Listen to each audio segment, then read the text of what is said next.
Amidst a moderately growing yet complex global economy, South Korea's expected recovery faces widely divergent forecasts, primarily influenced by the looming impact of U.S. tariffs.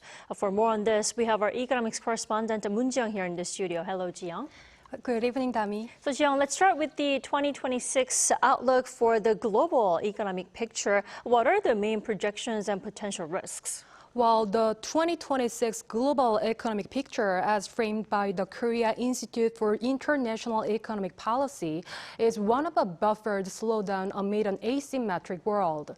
This implies a global economy with no clear common direction, exhibiting differing trends across regions, even as nations partially mitigate economic shocks. The state-run institute projects the global economy to grow by 3% in 2026, matching this year's pace.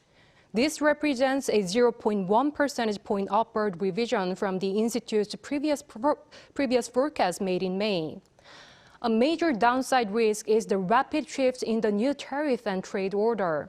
The impact of U.S. tariffs slows global trade volume growth, weakening the multilateral trading system. As countries with a high dependency on trade will find it difficult to avoid pressure from reduced exports due to worsening external conditions, this uncertainty in the trade sector is one of the most significant downside risks. Additional risks include weakened physical capacity and disruptions from imbalanced AI investment. Regionally, growth rates vary. As tariffs dampen consumer sentiment, the U.S. economy is forecast to grow by 1.6%.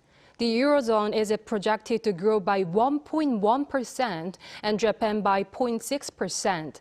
Among emerging markets, China's growth is expected to moderate to 4.2%, slowed by the 2025 base effect and ongoing trade conflicts. Amidst moderate forecasts and risks, Kiev emphasizes critical international cooperation for navigating the asymmetric era, despite limited policy options. So there's that for the global outlook. Now let's look domestically. What's the outlook for the Korean economy next year, especially with its, changing growth, key growth drivers? While the South Korean economy is expected to expand modestly at 1.8% next year, driven by domestic demand as U.S. tariffs take their toll on exports. This is according to the Korea Development Institute, which anticipates a significant shift in growth drivers from exports to domestic demand.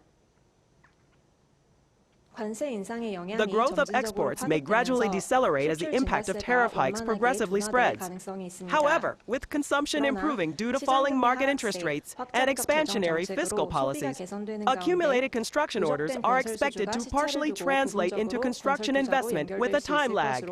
Consequently, despite the slowdown in export growth, the economy is anticipated to see a moderate improvement, primarily driven by domestic demand.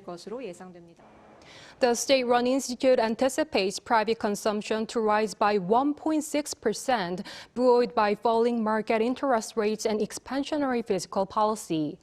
Construction investment is projected to rebound to 2.2% growth after a severe 9.1% contraction this year.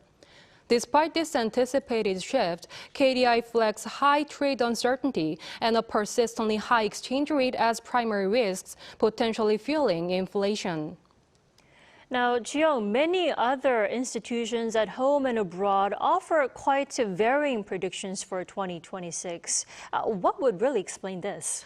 Well, indeed, the Korean economy is expected to see a moderate recovery next year, but Trump's tariffs mean differing growth forecasts between different institutions. While there's a general expectation for recovery, potentially doubling this year's average growth rate, predictions still vary substantially. Major domestic and international institutions project Korea's economic growth rate for 2026 to be between 1.6% and 2.2%. At the more optimistic end, the OECD and major global investment banks project 2.2% growth. Their positive outlook is largely attributed to recent better-than-expected export performance. In the mid-range, both the KDI and the IMF present their respective forecasts. On the more conservative side, the Asian Development Bank and the Bank of Korea forecast 1.6% growth. This creates a 0.6 percentage point gap between the highest and lowest projections.